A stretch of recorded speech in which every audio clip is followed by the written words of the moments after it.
They buried him on a cold grey morning, the kind that made even expensive coats feel thin. The cemetery was full, but not because he was loved.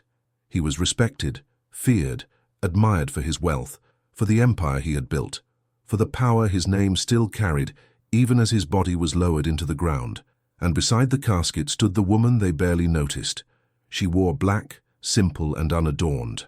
No dramatic veil, no diamonds, no trembling display of grief. Her hands were folded calmly in front of her, fingers slightly stiff from the cold. Her face showed lines that life had carved slowly, patiently. She looked like someone who had learned long ago that silence was safer than explanations. She was his wife, or rather she had been. Now, in their eyes, she was nothing. Behind her, whispers traveled faster than the wind. She's nobody now. She won't last a month without him. I heard the house isn't even in her name. She was just decoration. Everyone knows that. The laughter wasn't loud. It never needed to be. It lived in smiles, in raised eyebrows, in glances exchanged between people who believed the story was already finished. She heard them, every word, but she did not react. The funeral reception was held in a grand hall near the cemetery. Tall windows, white flowers, polished floors that reflected the figures moving across them. People spoke softly, not out of respect for the dead, but because that was how power dressed itself in public. She stood near the edge of the room, holding a glass of water she never drank from. No one came to comfort her. They came to observe her. His brother leaned toward a cousin and murmured, "Look at her. She doesn't even know what's coming." Another replied, barely hiding a smile, "She should enjoy this while it lasts." A woman in pearls shook her head slowly. "It's sad, really. At her age, she'll have to move somewhere small, quiet." Someone laughed, assuming she can afford it. Her children, his children from a previous marriage, stood together across the room. They did not look at her. They didn't need to. They had already decided what she was. An inconvenience, a formality, a temporary obstacle. She had raised no voice during the ceremony, shed no public tears. That alone irritated them. Grief, in their minds, should look fragile, broken, easier to step around. Her calm made them uncomfortable, so they mocked it. "She's acting dignified," someone whispered, "as if that will help her. She probably thinks she still matters." One of the sons finally approached her. He was tall, confident, wearing a tailored black suit that fit him like entitlement. He stopped a polite distance away, his voice low but sharp. "You should start thinking about arrangements," he said. She looked up at him slowly. "Arrangements?" she asked. "Yes," he continued, glancing around as if the room already belonged to him. "The house, the accounts, the staff, it will all need to be reorganized." She nodded once. "I see." He smiled, relieved by her compliance. "Good.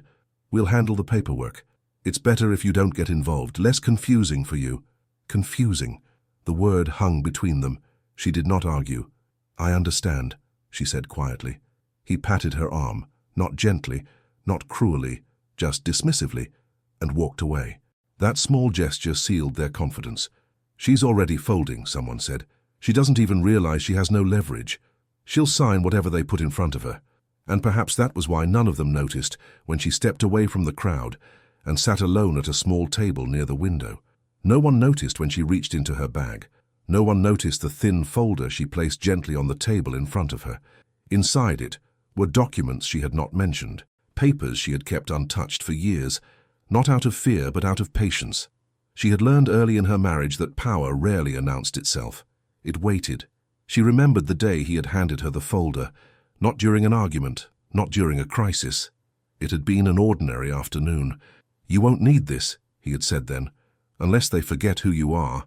At the time, she hadn't asked who they were. Now she knew. Across the room, laughter rose briefly, then softened again into whispers. Someone raised a glass. Someone else spoke about the future of the company as if it were already settled. She won't even be invited to the next board meeting. She'll probably disappear quietly. Good riddance. She closed the folder. Not yet. The lawyer arrived late. He entered without ceremony, carrying a briefcase worn at the edges, his expression unreadable. He scanned the room, taking in faces, body language, hierarchy. His eyes stopped when he saw her sitting alone. He walked toward her. That movement alone caused a subtle shift. Conversations slowed. Heads turned. She stood as he approached. Mrs., he said respectfully, I apologize for the delay. It's all right, she replied. Several people exchanged glances. Why would the lawyer greet her first? He leaned in slightly. When you're ready, he said, we can proceed. She met his eyes. Not yet, she said softly. Let them finish. The lawyer nodded. He stepped back, waiting. And for the first time that day, something unfamiliar crept into the room. Uncertainty, because the laughter had begun to sound premature, and the woman they had already erased was still standing. They tried to recover their confidence after the lawyer's arrival, but something had shifted. Not loudly, not dramatically. Just enough to make the smiles look forced and the whispers sound like they were checking themselves. The son who had spoken to her earlier watched from across the room, his jaw tight. He leaned to his sister and murmured, "Why is he here?" His sister didn't answer right away. She followed the lawyer's posture, the way he waited, patient, controlled, like someone who was not improvising. "That's not normal," she finally said. Their stepmother, the woman they'd spent the day diminishing, stood near the window again, hands folded, gaze calm. She wasn't begging for attention. That was the problem. If she had been crying, trembling, clinging to someone's sleeve, they would have known exactly what to do with her. Comfort her publicly, patronize her privately, push papers in front of her when she was exhausted and raw. But she wasn't giving them that version of grief. She was giving them restraint. And restraint always made people wonder what you were hiding. A group near the bar began to speak louder on purpose, as if volume could rewrite reality. "Look," someone said, "we all know how this works. The company has bylaws. The estate has a structure. She's not what?" Another man chuckled, eyes fixed on her. "Not family. She's family in name," someone else replied, "but not in power." The laughter returned, but it sounded like it was trying too hard. The son moved first. He walked toward the lawyer with purposeful steps, polite smile locked into place. He extended a hand. "Counselor," he said, "thank you for coming. I assume you're here regarding formalities." The lawyer didn't take the bait. He shook the man's hand, then released it without warmth. "I'm here regarding instructions," he said. "Instructions," the son repeated, as if tasting the word. "Yes, of course. Well, we're ready to proceed. I can gather the family." The lawyer's eyes flicked briefly toward the widow. "I'll speak when she says we're ready," he replied. It wasn't a shout, it wasn't an insult, but it landed like a slap. The son's smile froze for half a heartbeat. He recovered quickly, turning it into a small laugh. "Right," he said. "She's overwhelmed. We shouldn't burden her." The lawyer said nothing, and silence is dangerous when you're used to controlling the room. The son turned away and walked back to his siblings, face slightly red. "What did he say?" the sister asked. "He's playing games," the son muttered. "He's trying to make it look like she's important." Their mother, first wife, now ex-wife, present at the reception with an expression of rehearsed sorrow, tilted her head. "Maybe he's just being respectful," she said, voice sweet. "You know lawyers, they like to dramatize." But her eyes were sharp. She was calculating. Across the room, the widow sat again, still apart, still quiet. She was watching the same way she had watched for years, like someone who knew that people always reveal themselves when they think the outcome is fixed. A young staff member approached her cautiously, an assistant from the firm maybe. She held a tray of drinks, hands slightly trembling as she offered one. "Water?" she asked. The widow looked up and smiled, small, almost maternal. "No, thank you," she said. The young woman hesitated, then leaned in as if she couldn't stop herself. "Ma'am, are you okay?" she whispered. The widow studied her face for a moment, not in suspicion, in recognition. "You're new," she said softly. The young woman blinked. "Yes, I'm just helping today." The widow nodded once. "You have kind eyes," she said. "Don't let them train it out of you." The girl swallowed, startled by the gentleness. Then she walked away quickly, as if afraid of being seen caring, because the room had a rule. She was not to be treated as central. Not today, not ever. The funeral director cleared his throat at the front. He spoke about remembrance, about honoring the dead, about the continuity of legacy. It sounded like a speech people reused when money was involved. Then the son stepped forward with a glass. "I'd like to say a few words," he announced. People turned eagerly. This was familiar. This was what they understood. Ayres stepping into light. He spoke about his father's brilliance, his discipline, his belief in family. He said the word family like it meant ownership, and as he spoke, eyes drifted toward the widow, watching to see if she'd flinch. She didn't. She stared at the glass in her hands, unblinking, as if his words were just wind passing through a closed window.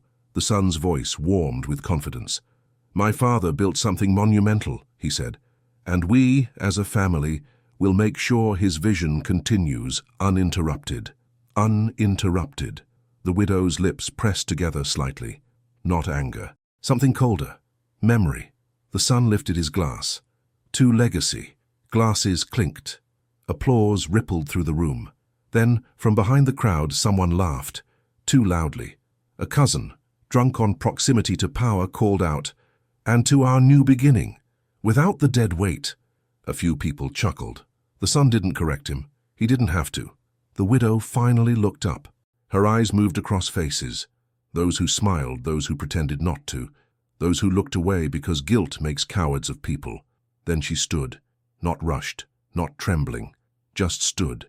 Conversations quieted again, not because they cared, but because something in her movement felt deliberate. She didn't address the room, she didn't need to. She looked straight toward the lawyer. He stepped forward at once, as if he had been waiting for that exact moment. "Mrs.," he said, voice calm. "Are you ready now?" The son's sister whispered. "What is she doing?" The ex-wife's eyes narrowed. "Sit down," she hissed under her breath to her children, as if still trying to control optics. The widow didn't sit. She didn't speak yet. She simply reached into her bag and pulled out the folder again. The same folder no one had noticed earlier. But now they noticed. Because she held it like it mattered. Because she held it like it belonged in court, not in a purse. A ripple of discomfort moved through the crowd. The son took one step forward, attempting a laugh.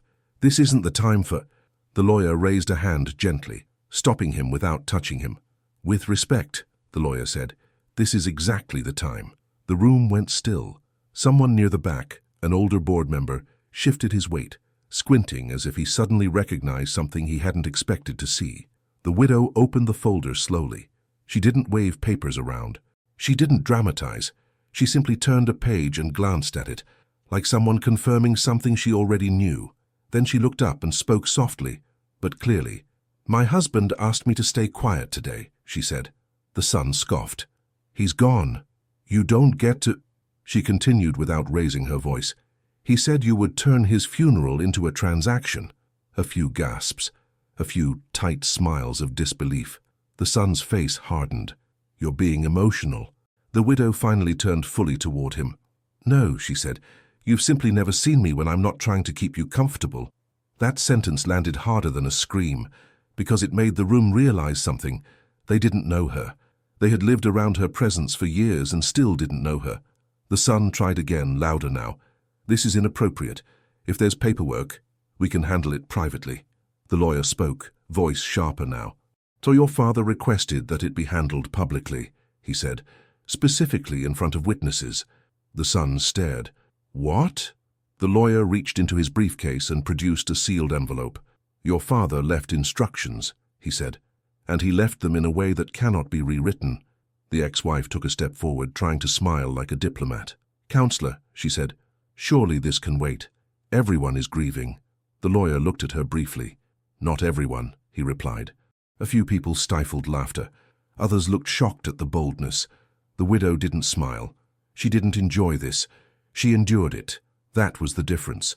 The son's sister hissed, "This is a stunt," but her voice trembled, because stunts don't come with sealed envelopes. The lawyer raised the envelope slightly. "Per instruction," he said, "I am authorized to read a statement and present documents. After that, I will file them with the appropriate offices immediately." He looked at the widow. "One final confirmation, ma'am." The widow nodded once. "Yes," she said. "Read it." The son stepped forward sharply. "I object." The lawyer didn't even look at him. "You can object to a judge," he said, "not to the dead." A cold silence. Then the lawyer broke the seal. The sound of paper tearing felt too loud in that room. The widow's hands remained steady. The lawyer unfolded the letter. He began to read. "To anyone who believes my wife is nobody now," he read. The widow's gaze stayed forward. Her face unreadable. The son's breath caught. The room froze. The lawyer continued, "I want you to understand something. If you are hearing this, then I am gone. And if I am gone, you will do what you have always done. You will try to erase her." The ex-wife's face tightened. The lawyer's voice stayed level, but every word sharpened the air. "You will say she doesn't understand. You will say she has no right. You will call her emotional, confused, weak." The son's sister whispered, "Stop." The lawyer did not stop.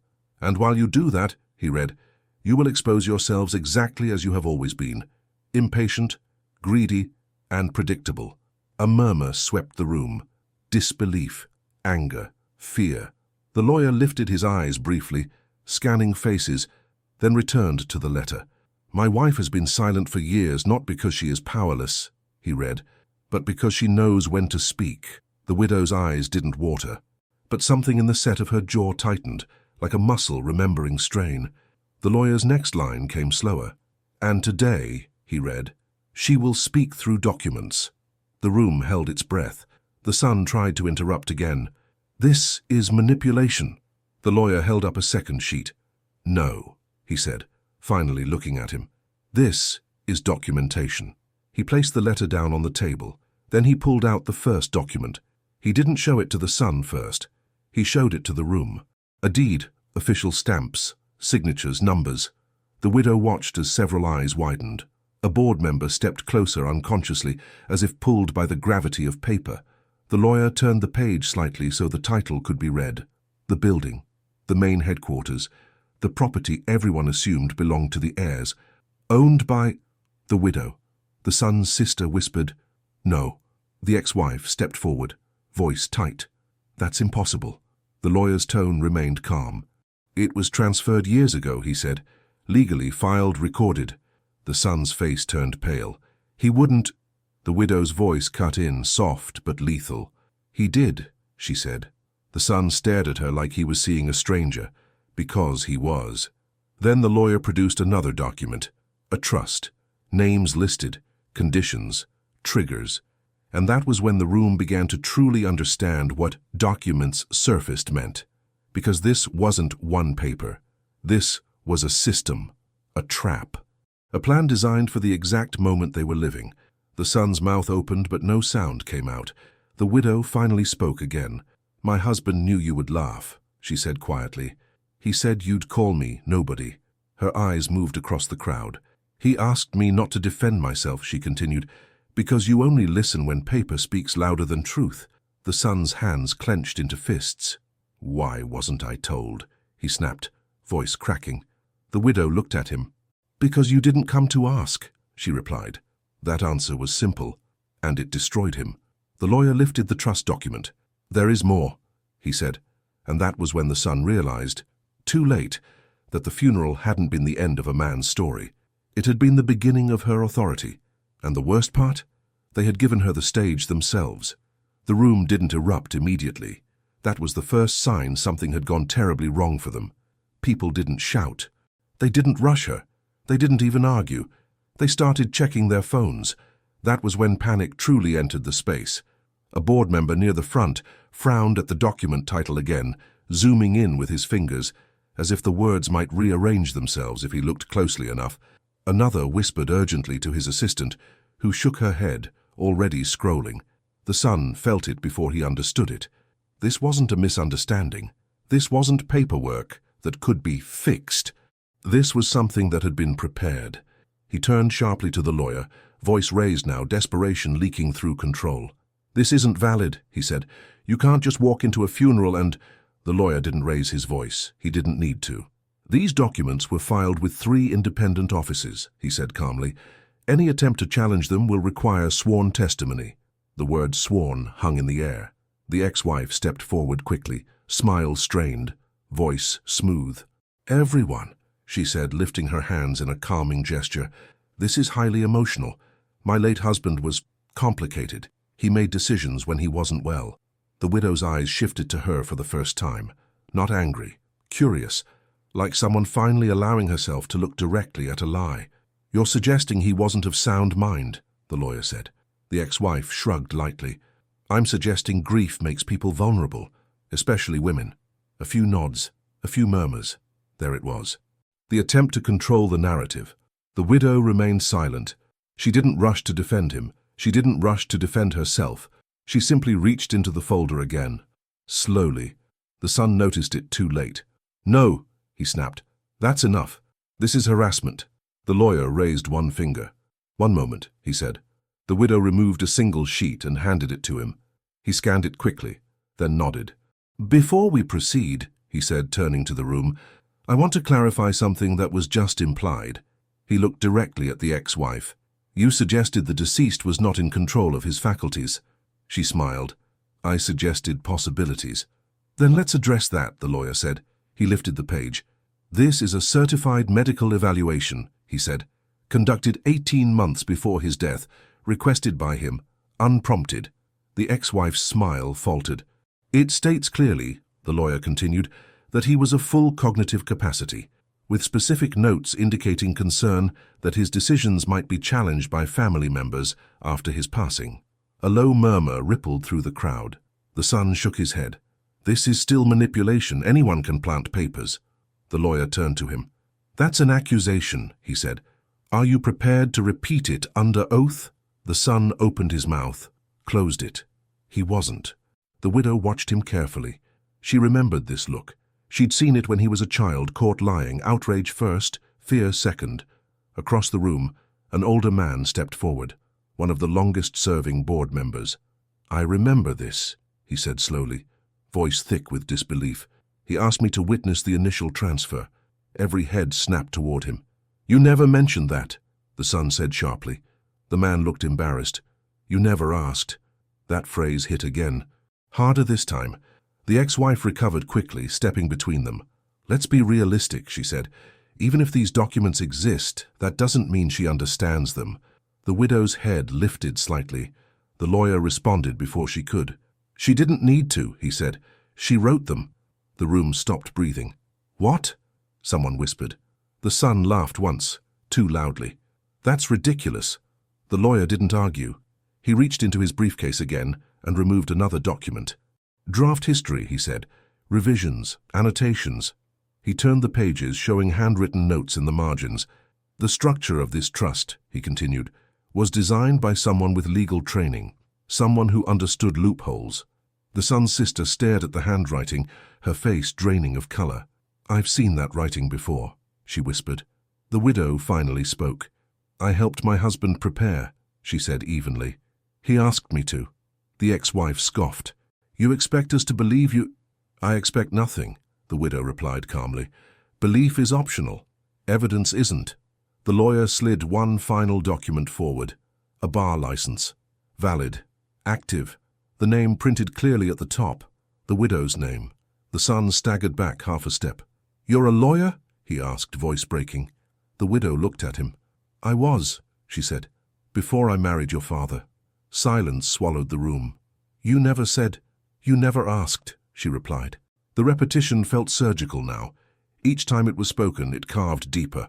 The ex-wife laughed nervously. "Even if that's true, it doesn't change the intent. The company, the lawyer interrupted, is bound by this trust." He tapped the document. "And this clause activates today," he read aloud. "In the event of public disparagement or attempted coercion of my wife during my funeral or estate proceedings," the son's sister whispered, "Oh no." "All voting rights are suspended pending review," the lawyer finished. The son lunged forward. "That's not fair." The widow finally raised her voice. "Neither was today," she said. Not loud, not dramatic, just clear. The room shifted. People stepped back from the family instinctively, like animals sensing a fall from dominance. Phones were no longer hidden. Messages were already being sent. This wasn't staying private. The ex-wife tried one last move. "This is a misunderstanding fueled by grief," she said loudly. "My husband loved his children. He wouldn't punish them like this." The widow looked at her for a long moment. "He didn't punish you," she said. "He protected himself." The lawyer nodded. "There is one more item," he said. The son groaned. "Of course there is." The lawyer pressed a button on his tablet. Audio filled the room. The father's voice recorded, calm, tired, clear. If you're hearing this, the voice said, then they've already started. Several people gasped. The recording continued. They will try to make her look incapable, emotional, small. The widow closed her eyes briefly. They will say she doesn't understand what she signed. They will say I was manipulated. The ex-wife's hand flew to her mouth. And if they do, the voice said, then the contingency activates. The lawyer stopped the recording. The room buzzed. What contingency? Someone whispered. The lawyer looked at the widow. She nodded once. Proceed, she said. The lawyer faced the room. An internal audit, he announced, pre-authorized, already underway. The son's face drained of blood. What? He whispered. The lawyer continued. Transactions, offshore accounts, shell movements. The ex-wife backed away slowly. The son shook his head. That's impossible. The widow spoke quietly. He knew you would take advantage of his absence, she said. He just didn't know how quickly. Her eyes met his. Turns out, she added, you didn't disappoint. The lawyer tapped the tablet again. Names appeared on the screen. Numbers, dates, patterns. The son's sister covered her mouth. The board member sat down heavily. Someone near the back whispered, This is going to be everywhere. The widow looked around the room one last time. You laughed because you thought I was alone, she said. You were wrong. The lawyer closed the folder. We're not finished, he said, and that was when the family realized the worst truth of all.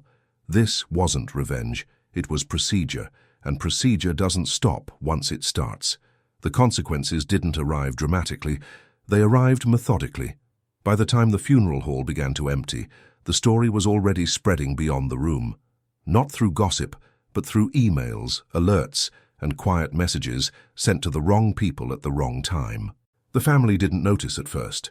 They were still arguing in whispers, still clinging to the idea that this could be paused, reversed, explained away, that lawyers would talk to lawyers, that money would soften the edges. They were wrong. The audit moved faster than anyone expected. By nightfall, access to accounts was frozen. By morning, board members were being contacted individually. By the end of the week, resignations were being drafted in language so careful it bordered on fear. The son stopped answering calls. The ex-wife started making them. None were returned. At the company headquarters, a compliance officer who had been ignored for years was suddenly escorted into meetings she had never been invited to before. She brought binders, she brought timelines, she brought receipts, and she brought questions, the kind that didn't ask for permission. The son was summoned first. He arrived confident, rehearsed, surrounded by advisors who kept whispering that this was still manageable, still procedural, still fixable. That confidence lasted 7 minutes.